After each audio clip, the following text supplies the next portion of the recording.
خواجہ سرا برادری کا SSP آفس کے سامنے احتجاج، ماریا ساریو کی بحالی کا مطالبہ۔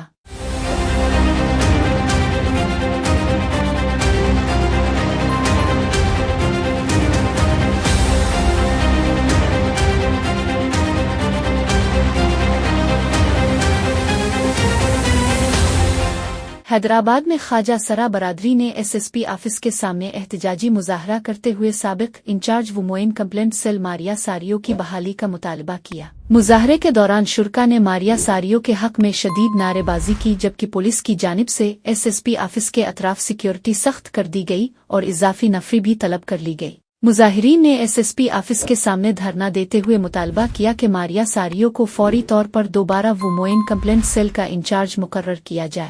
اس موقع پر موجودہ انچارج وومین کمپلینٹ سیل کے خلاف بھی نعرے بازی کی گئی۔ خواجہ سرا برادری کے رہنماؤں کا کہنا تھا کہ ماریا ساریو ایک انسان دوست افسر تھیں جو خواتین اور خواجہ سرا برادری کے حقوق کے تحفظ کے لیے بھرپور کردار ادا کرتی رہی تھی۔ ان کا کہنا تھا کہ انہیں بعض مخصوص گروہوں کی مبینہ سازشوں کے تحت عہدے سے ہٹایا گیا، جو افسوسناک عمل ہے۔ مظاہرین نے مطالبہ کیا کہ خواتین اور خواجہ سرا برادری کو درپیش مسائل کے مؤثر حل کے لیے ماریا ساریو کو فوری طور پر ان کے سابق عہدے پر بحال کیا جائے۔